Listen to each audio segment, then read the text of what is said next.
Welcome to the MYD Show. I'm Kirsty Watermeyer and I'm delighted to be welcoming you as we continue on our discussion looking at what love and knowledge is all about. And to help us with this episode, I'm absolutely delighted to be joined in studio by Otto Kapuka. We've had Otto on the MYD Show before. We've been inspired by this man.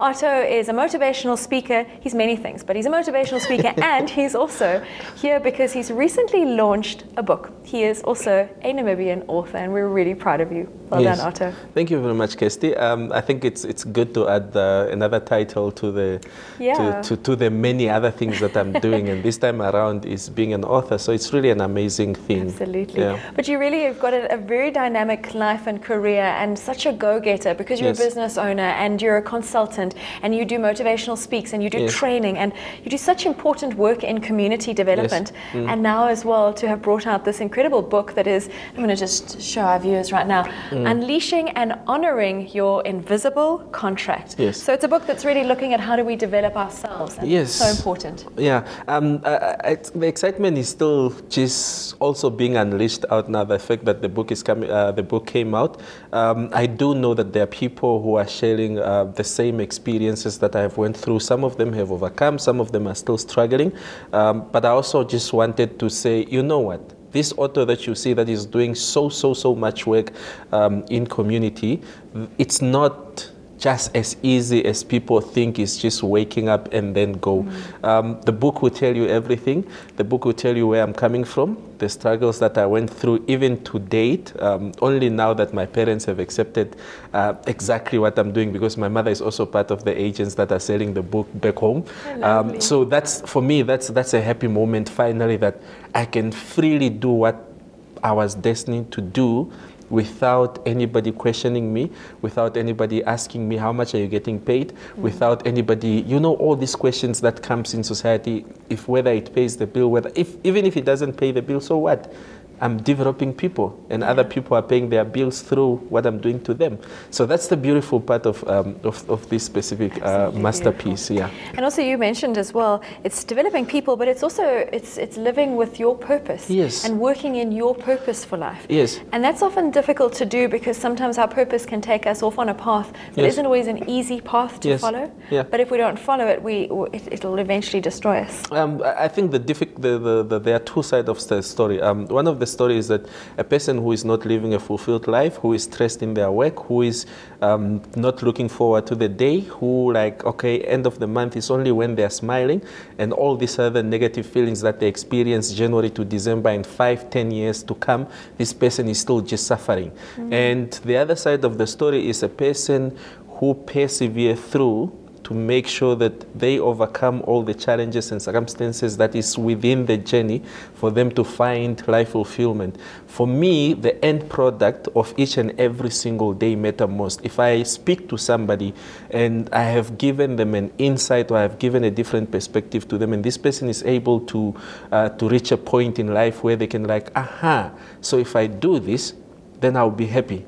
For me, that's joy and that's payment, and I'm receiving that on a daily basis, on a regular basis. Each and every day I'm receiving that. For other people, they're receiving simple joy when they get paid.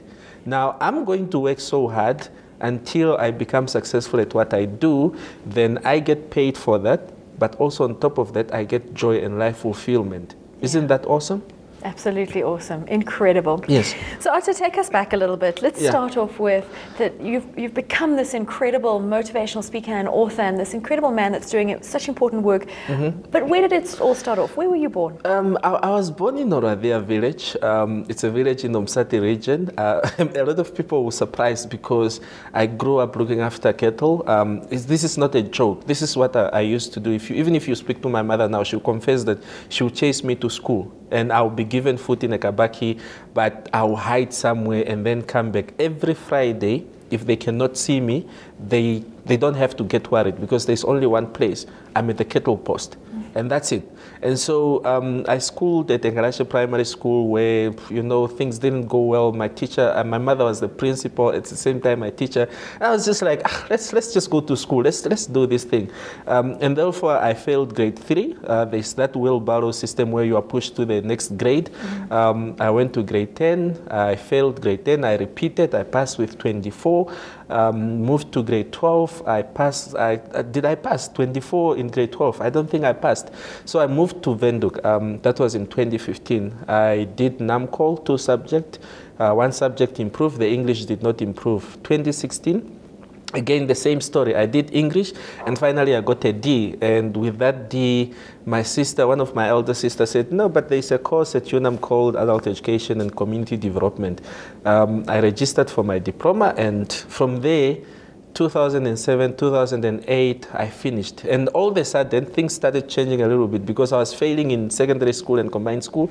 At UNAM, for my diploma, I never failed any subject. So it was, things were moving up. And in 2009, I was introduced now into peer education, where I was trained. And from there, I have never looked back. It's like a light that was shined in my face, like, there's more to life than you just doing things for the sake of doing things. And then I went to Ali, and I got a leadership training. And there I was helped to identify my purpose in life, and which then I came to this realization that there are so many people who are living negative life. And I wanted to influence people to live a positive life regardless of the circumstances that they are going through, and also to find this true meaning to ask, why do I exist in the first place? Yeah, exactly. If a person doesn't answer that question, then there's no point. I mean, we have cameras everywhere now in front of us. Those cameras cannot help you to drink water because they are not meant to drink water. So if you have a body of a teacher who is a nurse, you can just imagine that. Yeah, or you have a body of a nurse in a teacher. Or you have an engineer who is teaching. Yeah. Or you have a pastor who is an accountant. And this is so often the case, Otto, where people have, because of life circumstances, ended up in careers that weren't fulfilling for them. Exactly. And then the fear would be, you know, maybe it's too late for me now. Yeah. What would your advice be to those people? I wrote in the book, your story, the first chapter, your story, my story, our story, is that everybody have their own story. And the fear of living, the fear of what? The fear of is probably with everyone. Now, the sad part is there are people who made certain decisions at the early stage of their life. These decisions, for example, to get into debts, where you have so many accounts, you have a car, you have a what, you have a child, you have a what. For those people, it could be very, very difficult because now, even if you want to break away, you cannot leave these things behind. But then I'm discussing to say, I have successfully lied to my parents, where I told them I'm applying for jobs, but I was not. I was mastering my art of speaking. Okay. And so that fear of breaking away, assess your situation, assess your life. If it's not what truly meant for you, there's no time, whether you are at 60, whether you are at 70, there's no age limit to achieving your purpose in life. Absolutely. What matters most is you waking up that morning and say to yourself and to God, enough is enough.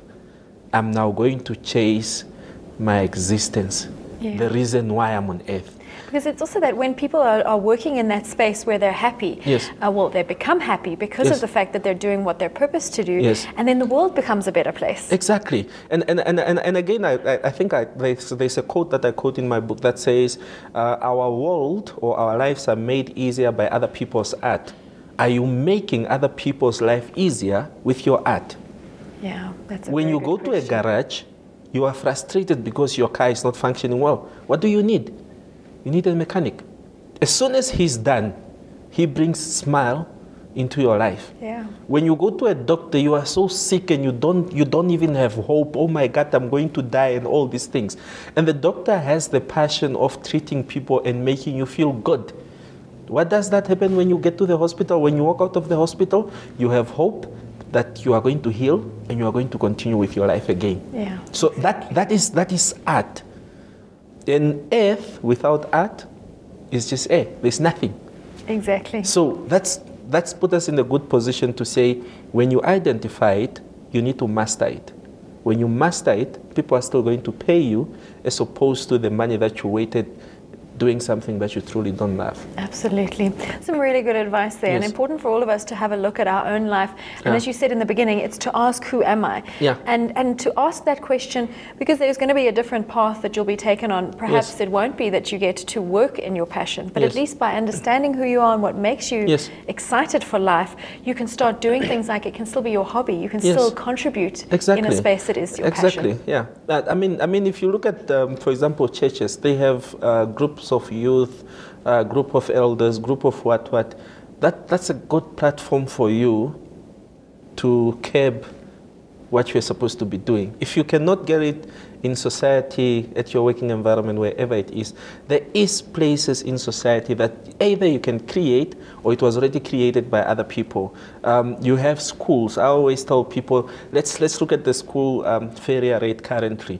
If everybody who is working can get a child to mentor, to say, hey, I have been there. This is what I have experienced. Can you start getting into that direction? Because when you see that child prospering and getting the best out of life, it brings you that happiness. But often in time again, we are too slow to stand up and to make the decision. Yes, exactly. You're still procrastinating. You're still saying, oh my God, what if? Can you just shut down everything and start working? And then you see what is going to happen to your life. It's something, it reminds me of a quote that I heard at the end of last year that I really loved, and that was that you don't have to believe everything you think. Because sometimes your mind's going to tell you, but what, and the worries, but you don't have to believe everything you think. And like what I'm saying, this one is from my own personal experience. There are times when I don't feel like waking up, and then I'm thinking, if I don't wake up, there's probably a person who is waiting to hear from me. So what happens then? So what I do is, I look at this whole thing that regardless of the circumstances that I have or that I'm going through, even if I did not have food that evening, and the next morning I wake up, that means it's not over. Exactly. Oh, I love that. It's not over yet. So I still have to wake up, because if I had died, then that means I'm done. It's done. But if I wake up the next morning, even if I went to bed hungry, then that means it's not over. I need to wake up and I need to tell myself, let's go. And when you go, you go. Not because you have to, it's you're going because it's not over yet. And the master says you still have to work. And through these life circumstances, you spoke about who I am. Through these life circumstances, through engagement, through doing things, you discover yourself. You learn things about yourself. And when you learn things about yourself, it puts you in the good position to say, I was supposed to be a camera, not a cup. Now, when you discover that you are a cup, don't look back. Use the cup for that intended purpose. And then you are good to go. Use it as the platform to move to the next space. Exactly. We're going to take a very short break. Do stay with us, because we'll be back with more from Otto.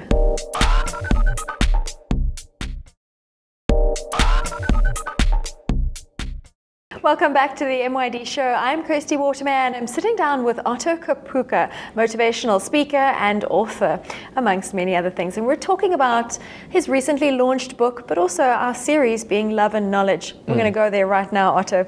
So our theme, Love and Knowledge. What does this mean to you, first of all?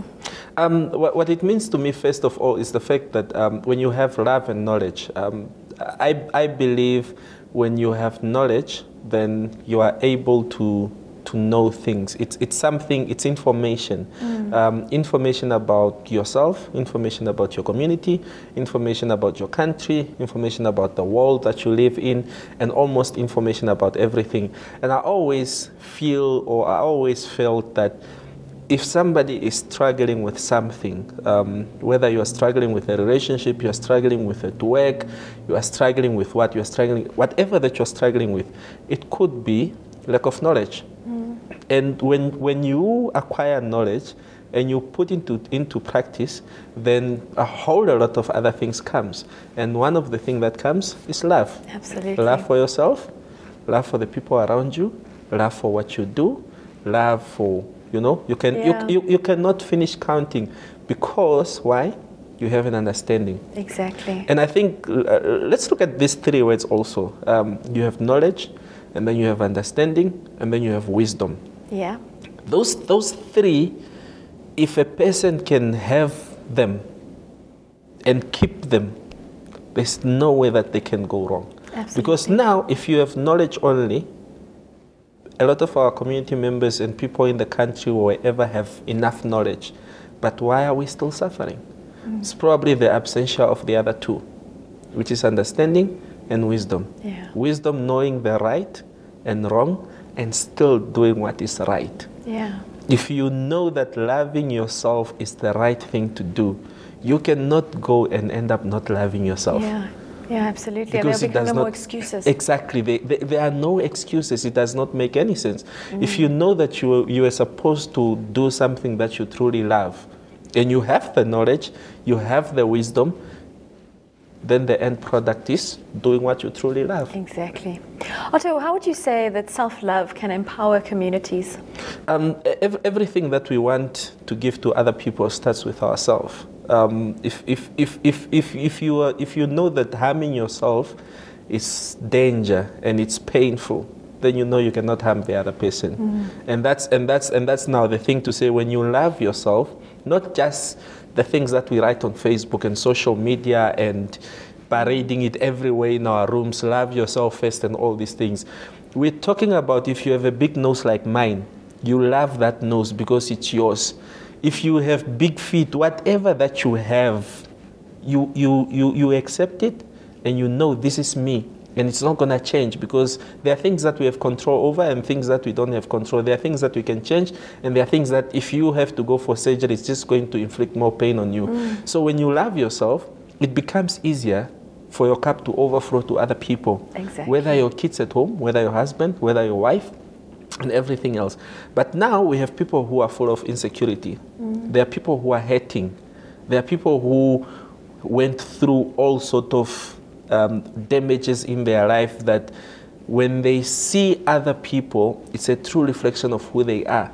And then it becomes now difficult to love themselves because they are hating themselves because they don't know who they are. Now when that happens, they also just spill exactly the same to other people.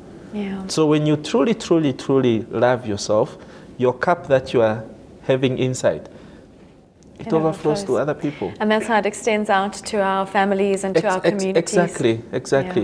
And if that could happen, then we are not going to have these issues of gender-based violence, issues of men and women cheating on each other, issues of people unnecessarily hating other people. I'm not saying we are going to live a perfect world. There are people who are going to hate us without even them knowing that they are hating us. I was listening to Joyce Meyer this morning, and she said we must not deal with the flesh. Yes. We must deal with the devil that is going through the flesh. And you realize that when people are hating us, we end up insulting the same person. We end up wanting to hurt the same person. We end up wanting to do the damage again to the same person who is already damaged.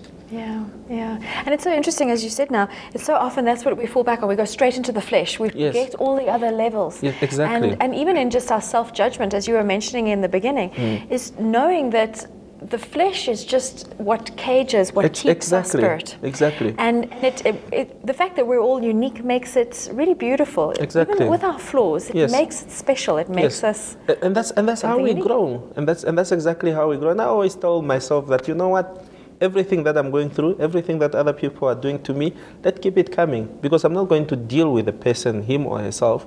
I'm going to deal with this thing. From other levels. But to start off with, you need to be at a place where you've filled your own cup and you've come to a place of self-acceptance. Exactly. Yeah. And that's the beautiful place that anybody else can come. Because somebody can come to me now and say, but no, you are not going to be a great author. And I'll tell them, I've published a book. Yes. And it's not coming from outside that, oh, why are you not writing a book? No. It's coming from inside that I wrote a book. And so it's well accepted, and I'm going to write another one. Absolutely. When I'm going to write another one, I'm going to put it on another greater stage.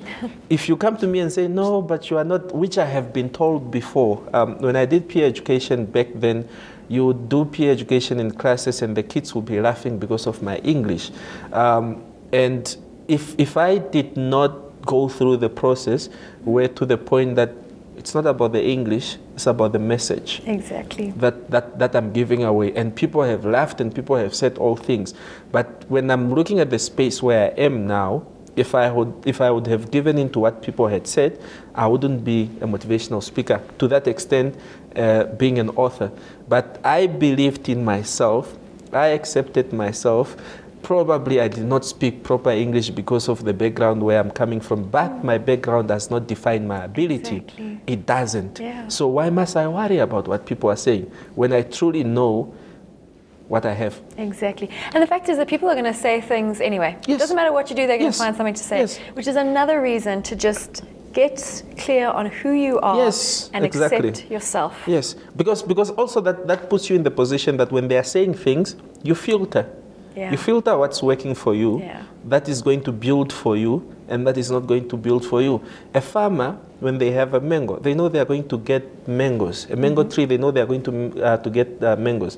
So what they do is when they see something around that is going to damage the process, they remove it. Yeah. But something that is adding to them getting what they want to get, which is mangoes at the end of the day, they are going to keep it. Yeah, exactly. Yes. Some very wise words there. We're going to take another very short break. Do stay with us. We'll be back with more from Otto after this.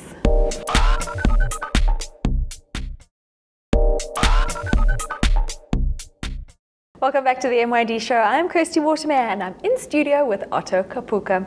Otto, you've been inspiring us so much on the show, and so we really appreciate your time and your wisdom. But let's talk a little bit more wisdom and knowledge, as we were talking earlier. If you feel that you don't have the means to go and get knowledge, what do you do? Let's turn around that quickly. Knowledge is available. It's readily available to everyone. Some is for free. Some you have to buy, some, it's readily available. Yeah. Again, let's take you back to where we are coming from. You need to know who you are. When you need to know who you are, then only then you would know what kind of knowledge you want, because that's the thing that is going to help you to grow. We are saying appetite for growth in the book. You need to have that intention of each and every single day for you to learn.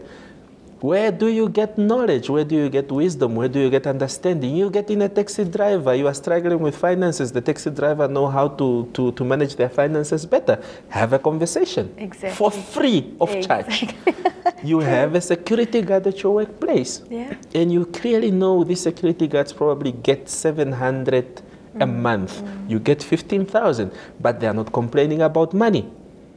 Buy food or simply sit and have a conversation. Yeah. You have television. Yeah. It has knowledge, abundance of it. You have radio, there is knowledge. You have flyers that we pass by in the street, and newspapers and magazines and all these other things. It's everywhere. You have the incredible one, smartphone. You bought a smartphone for 15,000. But all what you use the smartphone is to take selfies, is to call people that are not even adding value to your life and all these things. Why don't you go to Google and ask Google, dear Google, I'm struggling with communication. Yeah. What are the tips to communication? As you said, it's this appetite for knowledge, and that comes back to knowing who you are, so that you can develop your own appetite. Exactly, because I cannot go read about alcohol things when I don't even come closer to alcohol. Yeah. I cannot read about mechanic things unless I own a car, and probably for self-interest. But I know if I'm into motivational speaking, what kind of information do I require to make me the best motivational speaker in the world? If I'm struggling with communication, trust issues, what kind of information do I need in order for me to make sure that I change my situation? Remember what I said before, for you to move to level A to B, there should be some sort of information. Absolutely beautiful. It's been really wonderful having you in studio. And talking about going to go and get it, tell us, where can we go and get your incredible book? Take a look over here. It's Unleashing and Honoring Your Invisible Contract. Where can we get a copy? Before we get to where you can get a copy, this is a beautiful book for a mother, for a father, for a youth, for everybody. When you go to the table of content, there's something that is going to speak to everyone. It depends where you are. So where you can get the copy, you can either get me on my Facebook page, which is Otto Kapuka. Please don't translate the surname. It's just Otto Kapuka. Or you can call me personally. That's on 081 87 97 693. Great, and we'll be putting those details onto the 99FM website, so if you missed anything there, you can also head on down there and get a copy. And you'll see, while looking through it, this is an incredible book filled with great motivation to take you to the next level. So thank you so much for coming to share with us about what it is that you've been doing and for taking us to the next level for a moment. Have you got any message for Namibia as we wrap up? Thank you very much also, Kirsty, for invitation. The message that I have for everybody who is watching this one right now, I want us to go to war in 2018 and beyond. Not war where we're going to take physical guns, we're not going to punch each other, but war is an acronym that I'm using to stand for words, for W, A for action, and then R for results.